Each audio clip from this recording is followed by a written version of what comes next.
প্ৰিয় বন্ধু-বান্ধৱীসকল, আপুনি কেতিয়াবা ভাবিছেনে যে কিছুমান মানুহৰ ঘৰলৈ পইচা আহে কিন্তু টিকি নাথাকে। লাখ পৰিশ্ৰম, লাখ চেষ্টাৰ পাছতো তেওঁলোক ঋণত ডুবি থাকে।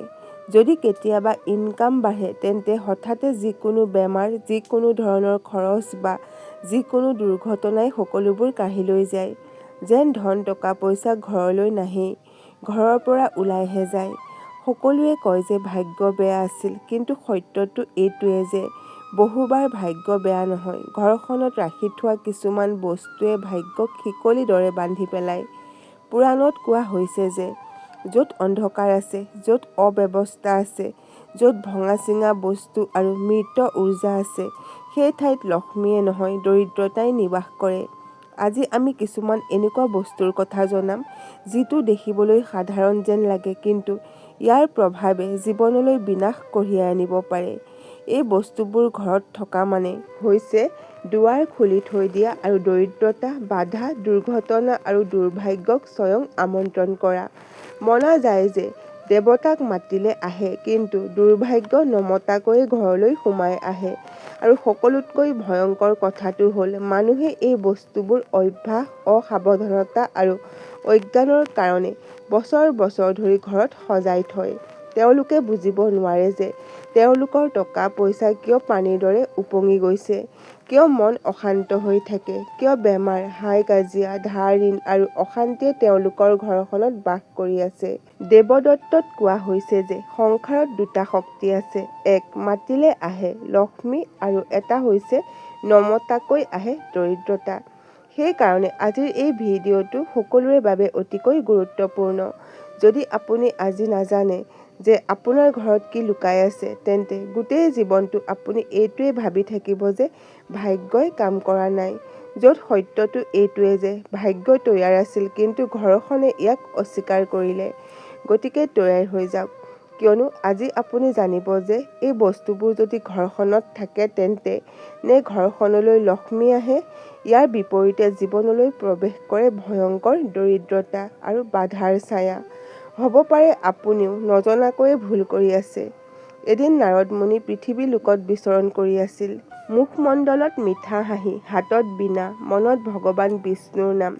তেওঁ গৈ থাকিল, চাই থাকিল, কিন্তু এইবাৰ তেওঁৰ মনত এটা প্ৰশ্নই জন্ম ল'লে, কিয়নো তেওঁ পৃথিৱীত দুই প্ৰকাৰৰ মানুহক দেখিবলৈ পাইছিল।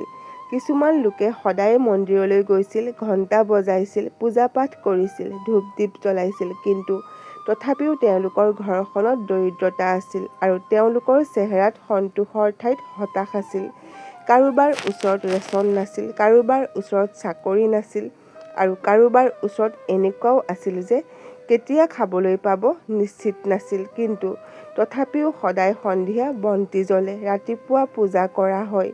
নাৰদ মুনিয়ে গভীৰ মনেৰে ভাবিবলৈ ধৰিলে, ভক্তটো হয়েই, লগতে পূজাও কৰে, তথাপিও জীৱনত সুখ কিয় নাই? আচলতে এয়া কেনেকুৱা ভক্তি, য'ত ফল পোৱা নাযায়? অলপ আগুৱাই গৈ তেওঁ সেই সকলক চালে, যিসকলৰ ওচৰত ধন, ঘৰ দুৱাৰ, সা সম্পত্তি, মান সন্মান সকলোবোৰ বস্তু যোগাৰ আছিল, কিন্তু তেওঁলোকে কেতিয়াও ভগৱানৰ নাম লোৱা নাছিল, বহু বছৰ ধৰি মন্দিৰলৈ যোৱা নাছিল, পৰিয়ালত হাই কাজিয়া হৈছিল, কিন্তু চিন্তা কেৱল এটাই, পইচা আছে যদি সকলো আছে।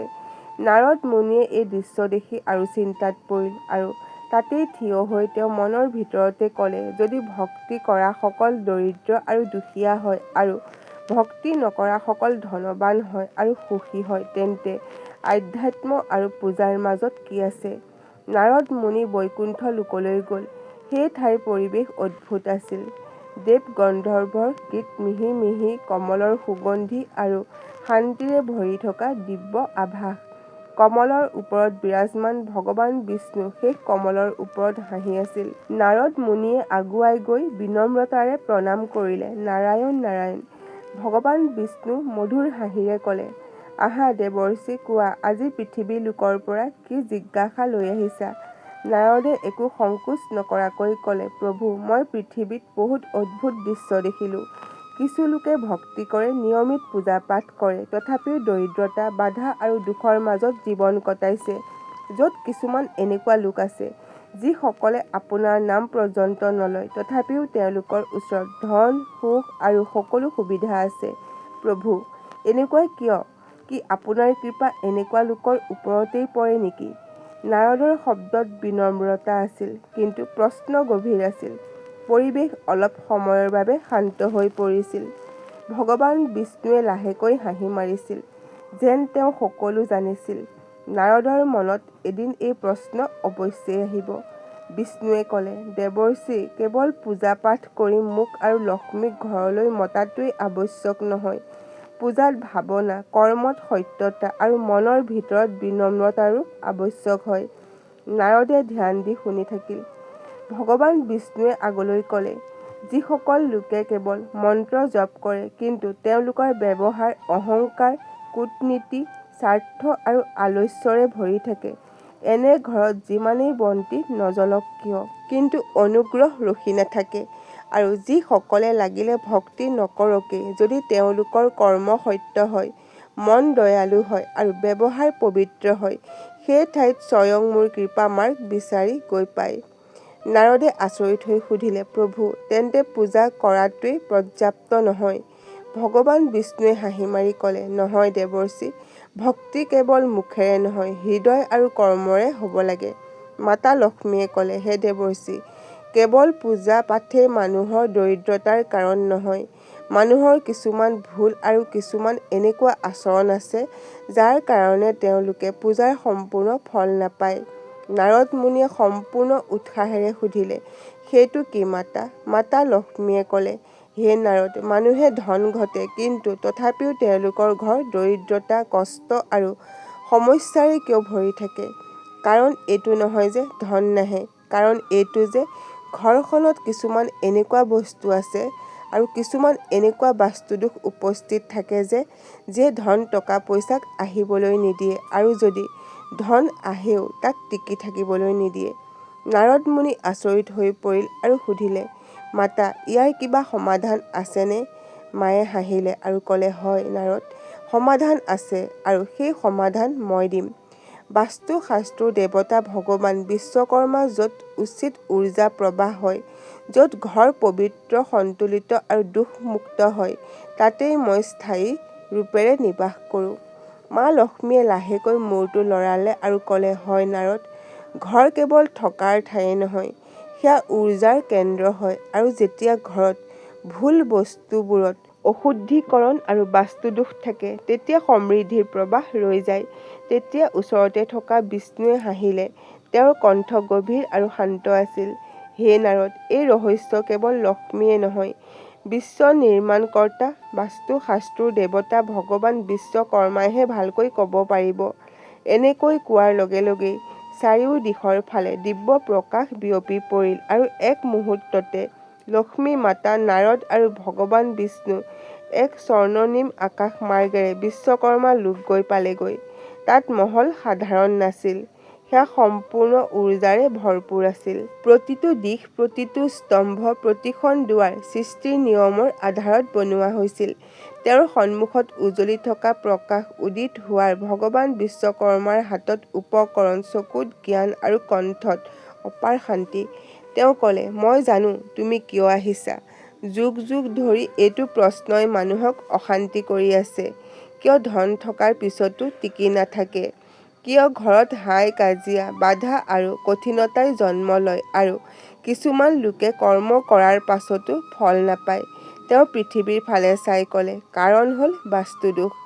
আজি মই তোমাক ক'ম, ঘৰখনত কি বস্তুৱে দৰিদ্ৰতাক আকৰ্ষিত কৰে, কি দোষে ধন টকা পইচাৰ ওপৰত বাধাৰ সৃষ্টি কৰে, কি নিয়ম অনুসৰণ কৰিলে লক্ষ্মীৰ স্থায়ী নিবাস হয়। নাৰদ মুনি উৎসাহিত হৈ উঠিল আৰু সুধিলে, দেৱ, কৃপা কৰি জনাওক, মানুহে কি ভুলৰ পৰা বাচি থাকিব লাগে? লক্ষ্মীৰ মায়ে আগুৱাই গ'ল। তেওঁৰ কণ্ঠ মধুৰ আছিল, কিন্তু গভীৰতা স্পষ্ট আছিল। হে বিশ্বকৰ্মা, মানুহে ধনৰ ইচ্ছা কৰে, মই তেওঁলোকক ধন দিওঁ, কিন্তু তথাপিও ধন টিকি নাথাকে। সমৃদ্ধি আহে কিন্তু ৰৈ নাথাকে। সকলোৱে কয় যে ভাগ্য বেয়া, কিন্তু কেতিয়াও ভাবি নাচায় যে ঘৰখনৰ উৰ্জাই তেওঁলোকক ধন স্বীকাৰ কৰাৰ কাৰণে যোগ্য বনায় নে নবনায়। বিশ্বকৰ্মাই লাহেকৈ ক'লে, মানুহে ভাবে যে ঘৰ কেৱল দেৱালৰ যোগ্য হয়, কিন্তু তেওঁলোকে নাজানে যে ঘৰ উৰ্জাৰ পাত্ৰ হয়। যদি পাত্ৰ দূষিত হয়, তেন্তে অমৃতো তাত টিকি থাকিব নোৱাৰে। নাৰদ মুনিয়ে আগলৈ সুধিলে, তেন্তে এয়াই কাৰণ নেকি? কিছুমান মানুহে গোটেই জীৱনটো কষ্ট কৰে, কিন্তু ধাৰ, ঋণ আৰু সংঘৰ্ষৰ পৰা বাহিৰলৈ ওলাই আহিব নোৱাৰে। বিশ্বকৰ্মাৰ কণ্ঠ আৰু বেছি গভীৰ হৈ পৰিল। হয় নাৰদ, মানুহে তেওঁলোকৰ ঘৰখনত এনেকুৱা বস্তু ৰাখি থয়, এনেকুৱা উৰ্জা দোষৰ সৃষ্টি কৰি পেলায়, এনেকুৱা ভাৱ আৰু উৰ্জা বিকশিত কৰি লয় যে লক্ষ্মী তেওঁলোকৰ দুৱাৰলৈ আহে কিন্তু ভিতৰলৈ প্ৰৱেশ কৰিব নোৱাৰে, আৰু এই দোষ তেতিয়ালৈকে থাকে যেতিয়ালৈকে তেওঁলোকে বুজিব নোৱাৰে। সমৃদ্ধি পূজাৰে নহয়, ব্যৱস্থা, স্বচ্ছতা আৰু সত্যৰে আহে। নাৰদৰ চকুত জিজ্ঞাসা বাঢ়িবলৈ ধৰিলে। যদি এয়াই সত্য হয়, তেন্তে কোনো উদাহৰণ দিয়ক, যাৰ দ্বাৰা মানুহে বুজি পায়। বিশ্বকৰ্মাই গভীৰ উশাহ ল'লে আৰু ক'বলৈ আৰম্ভ কৰিলে। বহু দিনৰ আগতে পৃথিৱীত এখন নগৰ আছিল। সেই নগৰখনত দুজন ভাই ককাই আছিল। এজনৰ নাম আছিল ধনপাল আৰু দ্বিতীয়জনৰ নাম আছিল ধৰমপাল। দুয়োজন এজন পিতাকৰে পুত্ৰ আছিল। দুয়োজনে সমান শিক্ষা অৰ্জন কৰিছিল। দুয়োজন পৰিশ্ৰমীও আছিল, কিন্তু তেওঁলোক দুয়োজনৰ মাজত আকাশ আৰু পাতালৰ সমান পাৰ্থক্য আছিল। ধনপালৰ ওচৰত ধন আছিল, সোণ, ৰূপ, মহল, চাকৰ, ৰথ সকলোবোৰ, কিন্তু তেওঁৰ ঘৰত শান্তি নাছিল। তাত হাই কাজিয়া আছিল, অশান্তি আছিল, লালসা আছিল। যেতিয়াই তেওঁ উপাৰ্জন কৰে, কোনো বেমাৰ আজাৰ আহি পৰে, কোনো বিবাদ থিয় হৈ যায় বা ধন কোনো অন্য ঠাইলৈ গুচি যায়। আনফালে ধৰমপাল, যাৰ ওচৰত এটা সৰু জুপুৰি আছিল, সম্পূৰ্ণকৈ কেতিয়াবা খাবলৈও পোৱা নাছিল, কিন্তু তেওঁৰ ঘৰখনত এক অদ্ভুত শান্তি আছিল। তেওঁলোকৰ চেহেৰাত চমক আছিল, তেওঁৰ কথা বতৰাত দয়ালুতা আছিল, আৰু তেওঁৰ আত্মাত সন্তোষ। এদিন লক্ষ্মীয়ে ভাবিলে, মই দুয়োজনৰে ঘৰখন চাম। তেওঁ প্ৰথমে ধনপালৰ ঘৰলৈ গ'ল। দুৱাৰত চিঙা চেন্দেল পৰি আছিল, দেৱালত উদাসী আছিল, ৰুমৰ ভিতৰত চেদেলি ভেদেলি হৈ পৰি থকা বস্তু, ব্যৱহাৰ নকৰা বস্তু বাহিনী, ভঙা বাচন আৰু খঙৰ উৰ্জা আছিল। ধনপালে গৰ্বৰে ক'লে, চোৱা দেৱী, মোৰ ওচৰত কিমান ধন আছে। তেতিয়া লক্ষ্মীয়ে কেৱল শান্ত হৈ থাকিল আৰু একো নোকোৱাকৈ তাৰ পৰা গুচি আহিল আৰু ধৰমপালৰ জুপুৰিলৈ গ'ল। তাত দুৱাৰত তুলসী আছিল, পৰিষ্কাৰ আছিল আৰু বন্তি জ্বলি আছিল। আৰু সকলোতকৈ ডাঙৰ কথা, ঘৰ বহুতেই সৰু আছিল, কিন্তু অন্তৰ বিশাল। ধৰমপালে হাঁহি মাৰি ক'লে, মাতা, মোৰ ওচৰত দিবলৈ একো নাই, কিন্তু আপুনি আহিছে, সেয়া মোৰ বাবে সৌভাগ্য। তেতিয়াই লক্ষ্মীয়ে হাঁহিলে আৰু বিশ্বকৰ্মাই ক'লে, ধ্যান দিয়া নাৰদ, লক্ষ্মী ধনত আকৰ্ষিত নহয়, তেওঁ শুদ্ধতা, স্বচ্ছতা, ব্যৱস্থা আৰু কৃতজ্ঞতাত আকৰ্ষিত হয়। নাৰদে লাহেকৈ ক'লে, তেন্তে মানুহে কি কৰিব লাগিব? বিশ্বকৰ্মাই ক'লে, নিজৰ ঘৰখনক মন্দিৰৰ দৰে ৰাখক। সকলো বস্তুতেই উৰ্জা থাকে। কিছুমানে আকৰ্ষিত কৰে, কিছুমানে নষ্ট কৰে। য'ত ভঙা ঘড়ী থাকে, তাত সময় লগ নিদিয়ে। য'ত ব্যৱহাৰ নকৰা বস্তু জমা হৈ থাকে, সেই ঠাইত উৰ্জা ৰৈ যায়। যি ঘৰত জোতা চেন্দেল ইফালে সিফালে পৰি থাকে, সেই ঠাইত দেৱীয়ে প্ৰৱেশ নকৰে। যি বিচনাত লেতেৰা কাপোৰ সিঁচৰিত হৈ থাকে, সেই ঠাইত সমৃদ্ধি কেনেকৈ থাকিব? লক্ষ্মীয়ে আগলৈ ক'লে, মানুহে ভাবে যে পূজা কৰিলেই মই যাম, কিন্তু পূজা মনেৰে কৰিব লাগিব। ঘৰ স্বচ্ছ হ'ব লাগিব আৰু ব্যৱহাৰত বিনম্ৰতা হ'ব লাগিব। য'ত খং ৰাগ থাকে, তাত মই নাথাকো। য'ত ঈৰ্ষা, তাত মই নাথাকো। য'ত অপমান আছে, তাত মই নাথাকো। আৰু য'ত দান আছে, প্ৰেম আছে, কৃতজ্ঞতা আছে, তাতেই মই স্থায়ী নিবাস কৰোঁ। নাৰদৰ চকু উজলি উঠিল। ধন পাবলৈ এজন ব্যক্তি স্বয়ং যোগ্য হ'ব লাগিব। বিশ্বকৰ্মা আৰু ভগৱান বিষ্ণু দুয়োজনেই সমৰ্থন দি মূৰ লৰালে। বিশ্বকৰ্মা দেৱে তেওঁৰ মূৰটো পৃথিৱীৰ ফালে কৰিলে আৰু গভীৰ শব্দৰে ক'লে, হে নাৰদ, মানুহে ভাবে যে তেওঁলোকৰ ঘৰ কেৱল ইটা, শিল আৰু বাঁহ বা কাঠেৰে সজা হয়, কিন্তু সত্য এইটোৱে যে ঘৰ মানুহৰ কৰ্ম, বিচাৰ আৰু জীৱন উৰ্জাৰ প্ৰতিবিম্ব হয়। যিদৰে শৰীৰ অশুদ্ধ হ'লে ৰোগ উৎপন্ন হয়, একেদৰে ঘৰত কোনো বস্তু বা আদত এনেকুৱা আছে, যিটো মানুহে সাধাৰণ বুলি ভাবে, আৰু সেই বস্তুবোৰে তেওঁলোকৰ জীৱনত দুখ, বাধা, দৰিদ্ৰতা আৰু ভাগ্যক নিয়ন্ত্ৰণ কৰে। নাৰদে আৰু গভীৰভাৱে শুনিবলৈ আৰম্ভ কৰিলে। বিশ্বকৰ্মাই আগলৈ ক'লে, যেতিয়া ঘৰত ভঙা বস্তু ৰখা হয়, লাগিলে সেয়া ভঙা আইনাই হওক, ফটা কাপোৰেই হওক, ভঙা বাচনেই হওক বা যিকোনো বেয়া বস্তু, সেইবোৰৰ কাৰণে ঘৰখনৰ উৰ্জা ৰৈ যায়।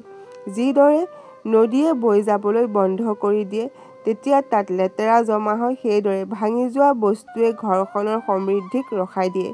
ধন আহে কিন্তু টিকি নাথাকে। মানুহে ভ্ৰমতে ভাবে যে ভাগ্য বেয়া হয়। নাৰদে আৰু বেছি উত্তেজিত হৈ উঠিছিল। তেওঁৰ চেহেৰাত জিজ্ঞাসা চাফাকৈ দেখিবলৈ পোৱা গৈছিল। তেওঁ বিশ্বকৰ্মা দেৱক সুধিলে, দেৱ, আপুনি কৈছে যে ভঙা বস্তু ঘৰত ৰাখিব নালাগে আৰু বিশেষ ৰূপত আপুনি ভঙা দৰ্পণ, বন্ধ বা ৰৈ থকা ঘড়ীৰ কথা উল্লেখ কৰিছে। কি এই দুয়োটা বস্তুত কোনো বিশেষ ৰহস্য লুকাই আছে নেকি? বিশ্বকৰ্মা দেৱ অলপ সময় মনে মনে থাকিল, যেন তেওঁ নাৰদক উত্তৰৰ অনুভৱ হ'বলৈ দিয়া নাছিল। তাৰ পাছত লাহে লাহে ক'লে, হে নাৰদ, দৰ্পণ আৰু ঘড়ী সাধাৰণ বস্তু নহয়। ই মানুহৰ জীৱন উৰ্জা ক্ষেত্ৰত চিধা প্ৰভাৱ পেলায়। ইয়াৰ দোষ ঘৰখনৰ দেৱালৰ ওপৰত নহয়, মানুহৰ ভাগ্যত পৰে। নাৰদে সুধিলে, কিন্তু কেনেকৈ দেৱ? তেওঁ হাত ওপৰলৈ উঠালে আৰু তেওঁৰ পিছৰ ফালে এক প্ৰকাশৰ দৃশ্য ভাহি উঠিল। তাত এজন মানুহক দেখিবলৈ পোৱা গ'ল।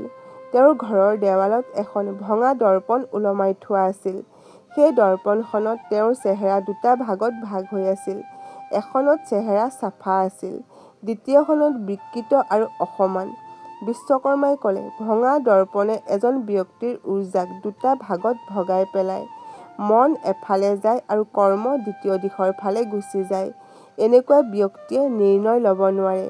আজি এইটো কৰিব, কাইলৈ তেওঁৰ মনৰ ভিতৰত ভ্ৰম, মনৰ ভিতৰত অস্থিৰতা আৰু সম্বন্ধত বিচ্ছেদৰ সৃষ্টি হয়।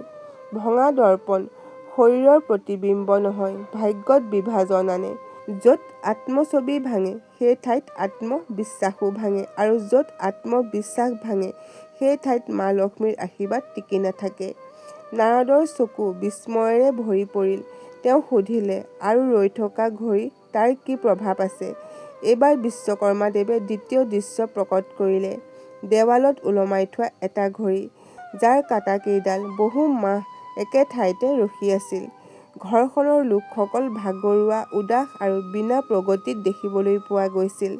বিশ্বকৰ্মাই ক'লে, সময় ব্ৰহ্মাণ্ডৰ সকলোতকৈ ডাঙৰ ধাৰা হয়। নে সি ৰখে, নে ক'ৰবাত ঠেকা খায়। সময়ৰ প্ৰবাহেই জীৱনৰ প্ৰবাহ হয়। যেতিয়া ঘৰত ৰৈ থকা বা বন্ধ ঘড়ী থাকে, তেন্তে সেই ঘৰৰ উৰ্জাও ৰখি যায়। এজন ব্যক্তিয়ে যিমানেই পৰিশ্ৰম নকৰক কিয়, উন্নতিৰ গতি ধৰি ৰাখিব নোৱাৰে। কাম ৰৈ যায়, নিৰ্ণয় ল'ব নোৱাৰা হয়। পইচা আহে, কিন্তু হঠাতে ক'ৰবাত ৰৈ যায়। সুবিধা সন্মুখলৈ আহে, কিন্তু হাতলৈ নাহে। এয়া এনেকুৱা স্থিতি হয়, যিটো মানুহে বুজি নাপায়, কিন্তু অনুভৱ সদায় কৰে। আৰু লাহে লাহে তেওঁলোকে কয়, সময়ে মোৰ লগ দিয়া নাই। কিন্তু সত্য এইটো যে সেয়া ঘৰত স্বয়ং ৰৈ থকা সময়, নিৰ্দিষ্টভাৱে ৰৈ থাকে। নাৰদে গভীৰ উশাহ ল'লে আৰু ক'লে, দেৱ, কি ভঙা আইনা আৰু ৰৈ থকা ঘড়ীয়ে সেইখন ঘৰৰ ভাগ্যক ৰখাই দিয়ে নেকি? বিশ্বকৰ্মাই হাঁহিলে আৰু তেওঁৰ চকুত শান্তি আৰু সত্যৰ চমক আছিল। হয় নাৰদ, সঁচাকৈ কৈছা তুমি। ভঙা দৰ্পণৰ কাৰণে ভাগ্য বিভাজিত হয় আৰু ৰৈ থকা ঘড়ীৰ কাৰণে প্ৰগতি ৰৈ যায়। মানুহে ভাবে যে এইবোৰ সামান্য হয়। এই সৰু সৰু বস্তুবোৰৰ পৰা তেওঁলোকে জীৱনে দিশা পায় বা দিশা হেৰুৱাই পেলায়। ধন, সফলতা আৰু লক্ষ্মী সেই ঠাইলৈ আহে, য'ত সময়, উৰ্জা, পৰিৱেশ সন্তুলিত আৰু প্ৰবাহিত হৈ থাকে। নাৰদে হাতযোৰ কৰি প্ৰণাম কৰিলে। দেৱ, এতিয়া বুজি পালো। ঘৰখনৰ সকলো বস্তু কেৱল দেখুওৱাৰ কাৰণে নহয়, লগতে জীৱনৰ উৰ্জাকো প্ৰভাৱিত কৰে। বিশ্বকৰ্মাই স্বীকাৰ কৰি মূৰটো লৰালে আৰু লক্ষ্মী মাতাই লাহেকৈ ক'লে, মনত ৰাখিবা নাৰদ, ধন টকা পইচাক মাতি অনাটো সহজ, কিন্তু তাক যোগ্য পৰিৱেশ দিয়াটোৱে তাক টিকাই ৰাখে। তেওঁ আগলৈ ক'লে, য'ত লেতেৰা থাকে, অব্যৱস্থা থাকে, বিশেষকৈ মুখ্য দুৱাৰ, মন্দিৰ আৰু পাকঘৰৰ আশে-পাশে, সেই ঠাইলৈ লক্ষ্মীয়ে প্ৰৱেশ নকৰে। কাৰণ লক্ষ্মীৰ নিবাস সেই ঠাই হয়, য'ত স্বচ্ছতা, সুব্যৱস্থা আৰু সন্মান থাকে। যদি প্ৰৱেশ দুৱাৰত জোতা, চেণ্ডেল, লেতেৰা জাবৰ-জোথৰ পৰি থাকে, তেন্তে জানিব লাগিব যে সমৃদ্ধিৰ দুৱাৰ বন্ধ হৈ পৰিছে। নাৰদে লাহেকৈ সুধিলে, দেৱী, কি গছৰো প্ৰভাৱ পৰে নেকি? বিশ্বকৰ্মাই ক'লে, গছ-গছনি জীৱিত উৰ্জা। য'ত তজবজীয়া গছ-গছনি থাকে তাত জীৱন প্ৰবাহিত হয়, কিন্তু য'ত গছ-গছনি শুকাই যায়, মৰহি যায়, সেই ঠাইত মৃত উৰ্জাই বাস কৰে। এনেকুৱা উৰ্জাই ধন টকা পইচাক আকৰ্ষণ নকৰে, ইয়ে বাধা আৰু নিৰাশা লৈ আহে। তেওঁৰ কথা বতৰা আৰু গভীৰ হৈ পৰিল। মানুহে শুবলৈ বিচনা ৰাখে, কিন্তু তাৰ তলত লেতেৰা ভঙা-চিঙা বস্তু আৰু পুৰণা কাপোৰ থৈ দিয়ে। এনেকুৱা ক্ষেত্ৰত তেওঁলোকৰ মন শান্ত কেনেকৈ হৈ থাকিব? ৰাতি তেওঁলোকৰ টোপনিয়ে তেওঁলোকৰ শৰীৰত আৰাম দিয়ে, কিন্তু উৰ্জা অব্যৱস্থিত হৈ থাকে।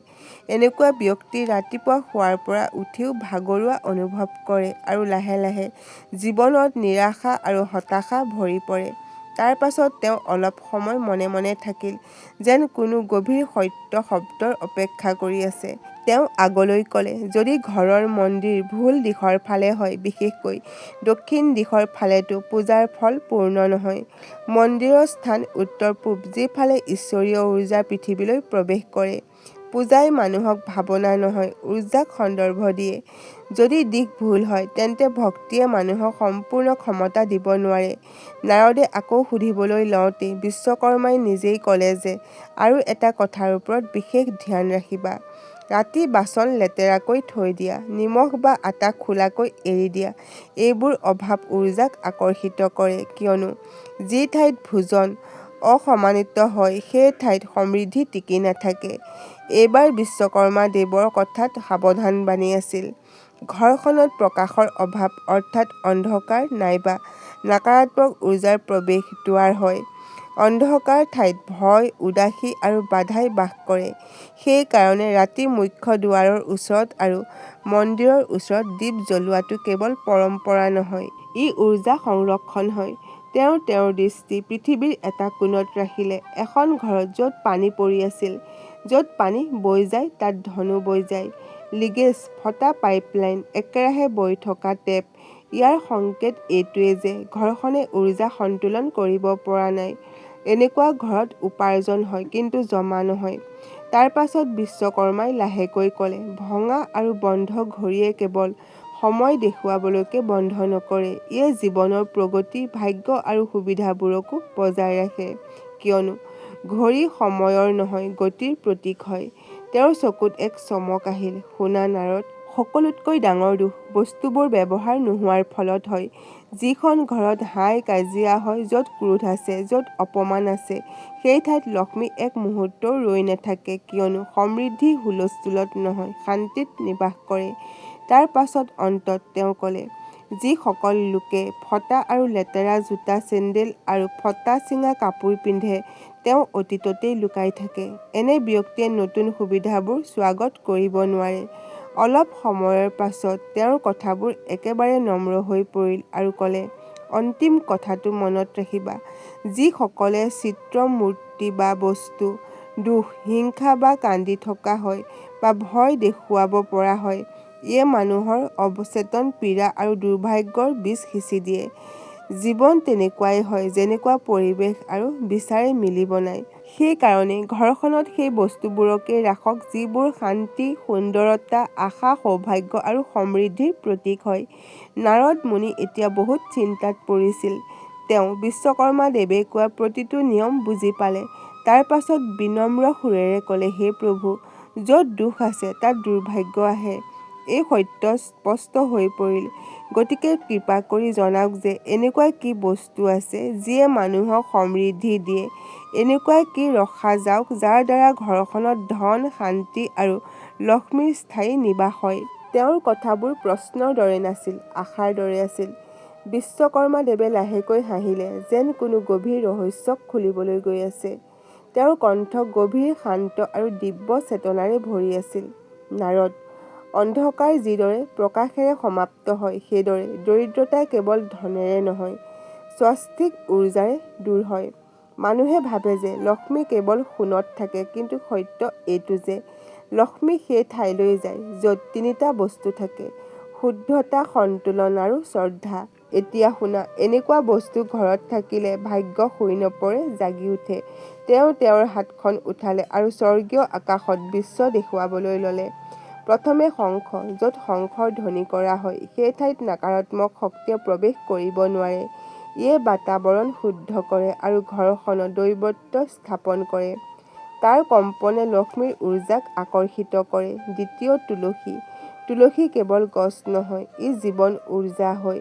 য'ত তুলসী থাকে তাত পাপ খণ্ডন হয়, বিচাৰ শুদ্ধ হয় আৰু ঘৰখনত দিব্যতা স্থায়ী হয়। তৃতীয়, পানীৰে ভৰা কলহ। এয়া ব্ৰহ্মাণ্ডৰ সৃষ্টিৰ প্ৰতীক হয়। য'ত কলহ স্থাপন কৰা হয় তাত জীৱনৰ সম্পূৰ্ণতা থাকে। ইয়ে সমৃদ্ধিৰ দুৱাৰ খোলে। চতুৰ্থ, মন্দিৰত দীপক। দীপক কেৱল প্ৰকাশ নহয়, এক সন্দেশ হয়। অন্ধকাৰ সমাপ্ত হৈ পৰিল। যিখন ঘৰ নিয়মিত দীপেৰে প্ৰকাশিত হয় তাত দুৰ্ভাগ্য টিকি থাকিব নোৱাৰে। পঞ্চমত, স্ফটিকৰ শ্ৰীযন্ত্ৰ। এয়া মহালক্ষ্মীৰ প্ৰতীক হয়। য'ত ইয়াক স্থাপন কৰা হয় তালৈ ধনৰ প্ৰৱাহ কেৱল আহিয়ে নাথাকে, লগতে ৰৈও যায়। ষষ্ঠতে কপোৰ। কপোৰৰ ধোঁৱা সকলোতকৈ ডাঙৰ উৰ্জা। ইয়ে কেৱল বায়ুকে শুদ্ধ নকৰে, লগতে নকাৰাত্মক উৰ্জাক ভস্ম কৰি দিয়ে। সপ্তম, হিমালয়ৰ নিমখ, চিন্হা নিমখ। য'ত এই নিমখ ৰখা হয় সেই ঠাইত নকাৰাত্মকতা ছাৰখাৰ হৈ যায় আৰু সকাৰাত্মক উৰ্জা বাঢ়ি যায়। অষ্টমত, আমন্ত্ৰণ দিব পৰা, উন্নত মান আৰু প্ৰকাশ দিব পৰা মুখ্য দুৱাৰ। মুখ্য দুৱাৰ ঘৰখনৰ আত্মা হয়। যদি এই দুৱাৰ সুন্দৰ আৰু সুব্যৱস্থিত আৰু স্বাগত কৰিব পৰা হয় তেন্তে সমৃদ্ধি নমতাকৈ আহে। নবা ধ্যান, জ্ঞান আৰু সমৃদ্ধি দিব পৰা চিত্ৰ যেনে গাই মাতা, সৰস্বতী মাতা, লক্ষ্মী মাতা, খেতিপথাৰ, পানী, সূৰ্য, প্ৰদীপ, কমল। এই চিত্ৰই অৱচেতন মনত সমৃদ্ধিৰ উৰ্জাক ভৰাই দিয়ে আৰু অন্তত বিশ্বকৰ্মা দেৱৰ কথা আৰু গভীৰ হৈ পৰিল। ইমানেই গভীৰ যে পৰিৱেশ স্থিৰ হৈ পৰিল। সকলোতকৈ প্ৰভাৱশালী বস্তু কৃতজ্ঞতা। আশা কৰিলোঁ আজিৰ এই ভিডিঅ'টো আপোনালোকৰ ভাল লাগিল। যদি ভাল লাগিল তেন্তে আমাৰ এই চেনেলটো লাইক কৰক, শ্বেয়াৰ কৰক আৰু লগতে আমাৰ এই চেনেলটো ছাবস্ক্ৰাইব কৰি দিয়ক। আজিলৈ ইমানেই। শুনি থাকক জ্ঞানৰ গংগা।